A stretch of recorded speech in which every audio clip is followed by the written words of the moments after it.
My name is Lamar Hurd. I'm the TV analyst of the Trailblazers. I'm really excited to be here today for episode 4 of Sport Oregon Voices because I get a chance in my role with the Trailblazers to represent the three gentlemen that are about to come join me in various ways. And I've said this since the start pretty much of my tenure with the team. The thing that has really excited me a lot about the organization and my role in it is the people I get to work with and the people I get to represent. And leadership sets the culture from the top. And that's serious business to me because I was a kid that grew up in Houston, Texas, that loved basketball through and through. And I would follow my basketball leaders wherever they led me. And I really appreciated people in leadership in basketball that use that influence for greater reasons than just themselves. And that's what these three gentlemen do to a T. So it's really an honor to be able to go out and speak on their behalf at times. I just returned off our RipCity rally, which is our annual event we do with the Trailblazers in partnership with Moda Health. We go to different cities throughout the state, and Blazers fans are excited about just seeing people with the team, and for me being able to talk in a way genuinely that I know that I'm talking about people that I represent, that I believe in, really excites me about what I get to do. So without further ado, I'm going to bring up the Blazers Brain Trust, our president, Dwayne Hankins, our general manager, Joe Cronin, and our coach, Chauncey Billups.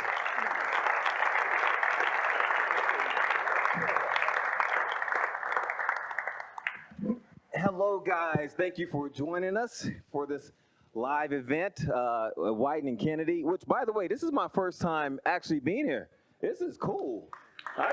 Seriously, this is very cool. So thanks for joining us, guys. We got over 100 Sport Oregon members here in attendance. There's people that's going to watch this. So please feel free to elaborate on questions. They want to hear from you guys. And also, one thing you'll see some of today, I don't know how much you'll get to see because we only got about an hour or so, but these guys as a trio, definitely the most humility from a trio of leaders you will find. And I want to make something really clear. I don't just say stuff because I'm a Blazer employee, because if I didn't believe it, I just wouldn't say it.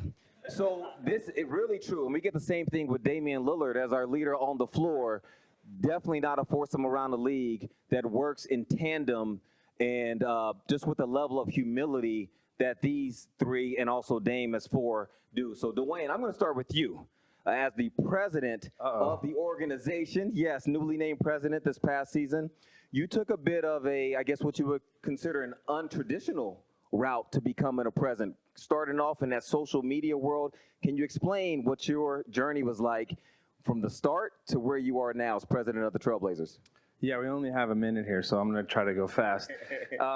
Yeah, I mean, for me, I'm a first-generation college kid. My parents didn't go to school, so I had no idea what I wanted to do going with my degree. I thought I was going to be in a rock band, and it didn't work out, so I had to think of something else. So, yeah, I started looking online and saw that teams were hiring people to come work in sports, so my degree being in journalism really excited me that I could do something that I loved, which was work in sports, because I was never good enough to play at any higher level. So, just starting from then, I started in PR, did that for many years, and this is how old I am, but things like MySpace, Facebook, and Twitter started coming along, and I just thought teams could really benefit from being in those spaces and not just posting press releases and doing things like that, but actually bringing out a team's personality and really bringing the brand forward and really having a conversation. So that happened. I was very lucky to meet a mentor of mine, Chris McGowan, who was the president here at the Blazers before I was. We worked together in Los Angeles,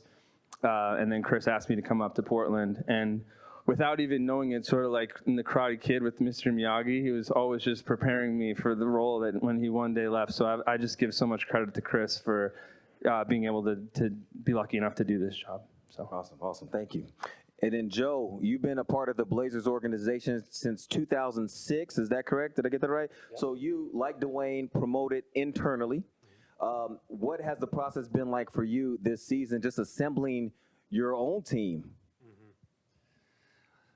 it's been really enjoyable for us. You know, when we first got started, we made it a big initiative to bulk up our staff. So the last 7-8 months, we've added roughly a dozen new positions, and it's probably the most time-consuming thing we've done besides basketball, where it's, you know, day in and day out trying to make our building and our organization a better place. And it's just how much we value the people, and we know the impact that they can have. So it's been a really enjoyable / tedious experience, but so far we're already seeing big changes, and we're already getting or receiving big dividends from the people we've added. Good stuff, good stuff. Coach Billups, CB. So Coach Billups, a lot of us remember him in his playing days. We're glad to have him here as our head coach. And yeah, give it up for that. Give it up for that. Thank you. You were a heavily sought after free agent before you took this job, not only as a coach, but also as a potential leader of a front office.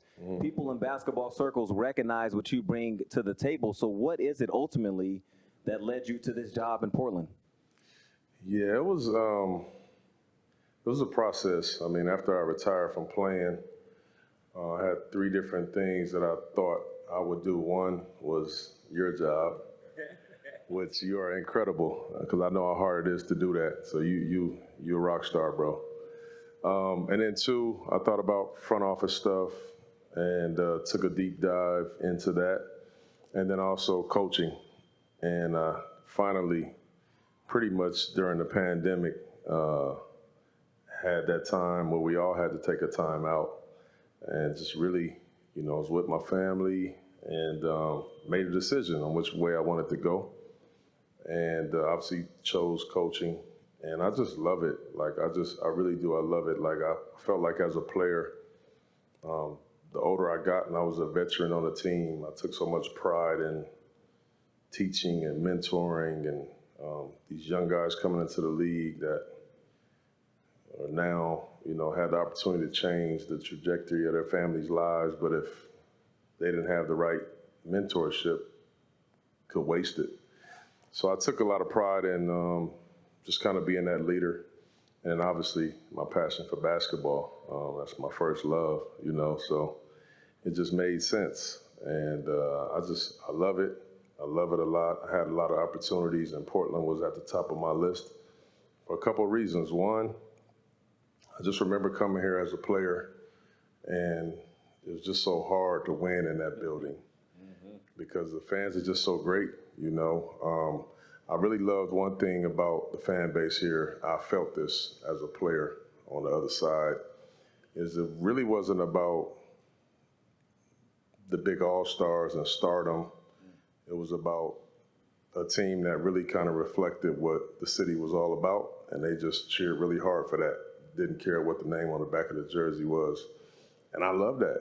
I love that. It was kind of like that in Detroit in my years, in Denver in my years. It wasn't about who was out there. It was about how hard they were playing and if they played together.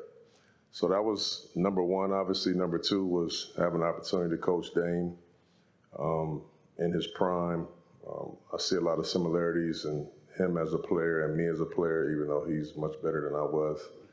I see a lot of similarities. So just to have the opportunity to kind of mentor and teach him as well, because he's such a student. So those were kind of my selling points. And I'm thankful, you know, to Neil for him giving me the opportunity, you know, and really happy to have my boy right here with me now.